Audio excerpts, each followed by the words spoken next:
Welcome back, Quantum Travelers. This is Ronan. Uh, Today, there's just funny things I'm noticing. This whole submarine thing with these rich people and whatnot brings up a lot of topics. I mean, first off, why are we hearing about this so much? What is so important about these people in this expedition? And then they got the ties to it with the Simpsons, as I'm sure you know, which I looked into that yesterday, which I don't know, take that as whatever. But I think it's some kind of a ritual of some sort. I think it's some kind of distraction, trying to distract us from the other things that are going on. Like we're not noticing, that uh, the old man in the big house is destroying us and destroying us hard. And should be arrested and thrown in prison for being a traitor. And most of the people in those upstate in the you know district of should all be dragged into courts and probably executed right there. And our forefathers probably would have, but now we can't get anybody to do anything. But anyway, the sub, if you've been paying attention to it, if you've been looking at it, then you're going to understand that we that little tiny sub uh, can barely take the pressures of the ocean. Okay, and it's with a joystick controller. It's just ridiculous.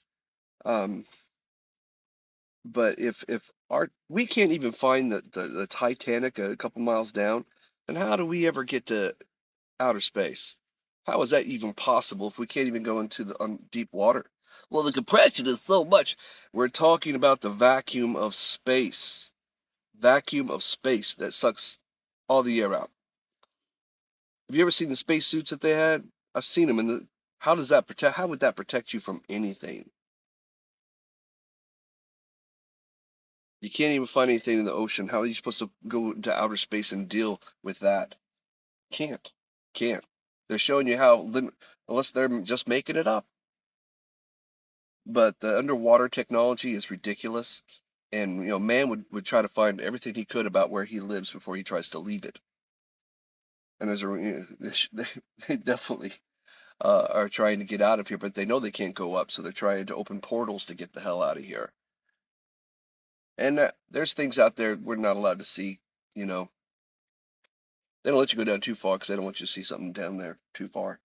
They won't let you go too far out because they don't want you going down there either.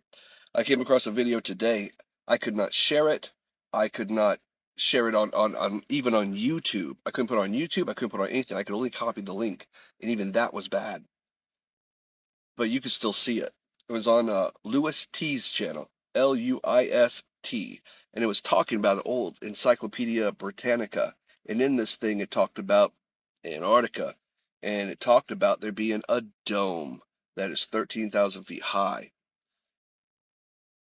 In our old encyclopedias, it was a 1958 encyclopedia. If you could go back and you can find things, they talk about things like that. They always show a flat Earth, and I'm not talking about a pizza disc not talking about that. I'm talking about a flat Earth. There is a dome over us. It's completely true. They describe it as the Van Allen belts, but we know, but we know. But don't sit here and tell me, don't sit here and tell me. I hate having to harp on that all the time. Come on, Christians, wake up. Don't tell me that you believe in outer space because it's not biblical. And yes, I know the Bible's changing. If you haven't seen the EYA, I put a community post up today from her channel, and it's a part of the scripture from the Bible, and it's just ridiculous. And the madness just continues, and it just never stops. Um, and I wonder, is there anyone here remembers? And this was probably back in 17, 18, possibly 19. I think probably about 18 or 19, somewhere between 17 and 19. We had our reality was fluctuating so bad that we were having things happen and then instantly going away. It's like we kept shifting out of these bad situations. And One was the nuclear war that Korea was shooting off. The missiles were coming, and then we shifted out.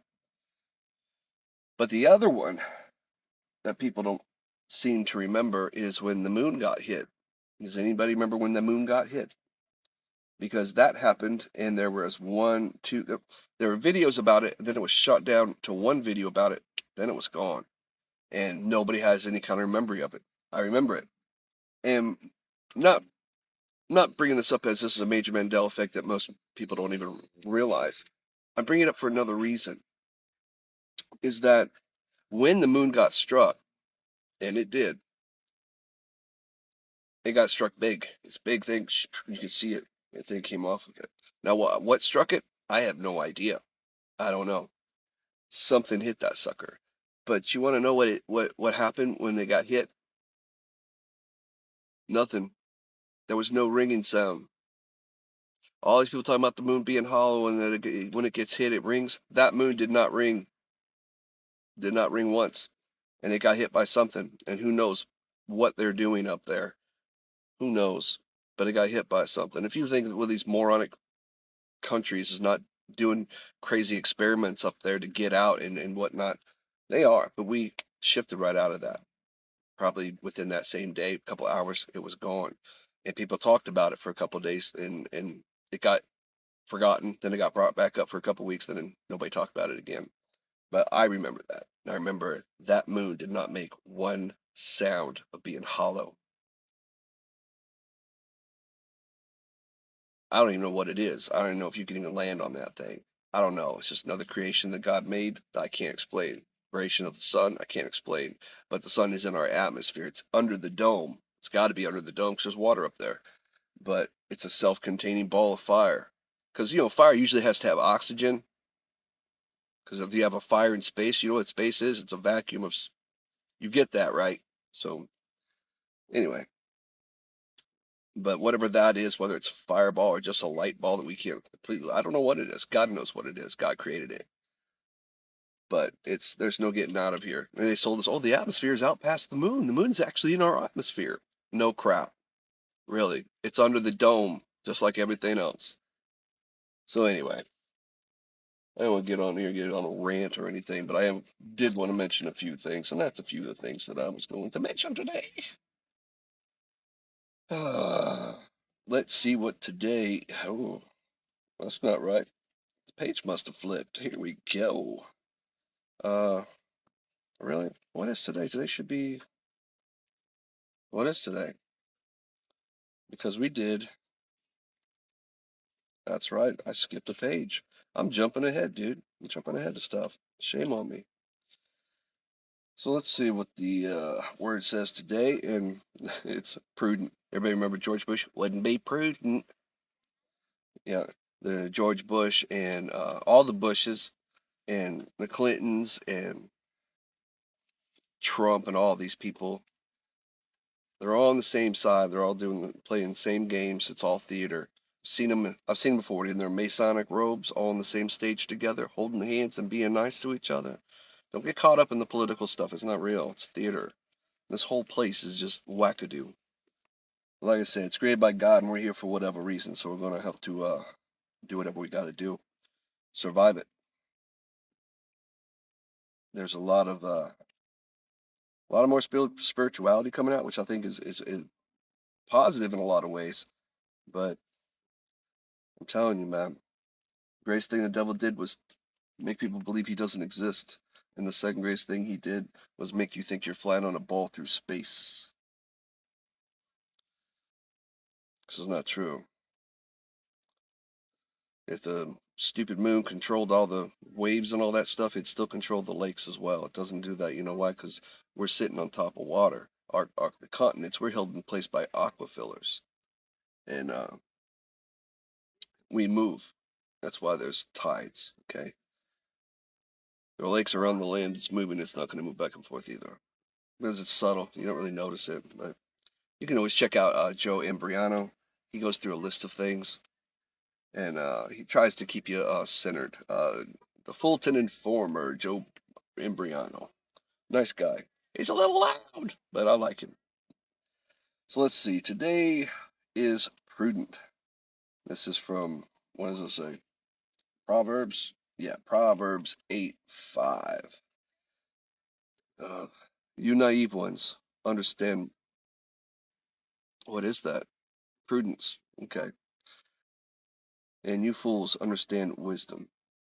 So it says, you naive ones understand prudence, and you foolish understand wisdom. Okay, that was a real short one. He had several close friends whom he shared with, telling them about his success at work and how it was benefiting his balance sheet. It wasn't pride, they were confidants. There was quite a nice sum of cash building up, and his friends had plenty to share about how they would use it. But he wanted.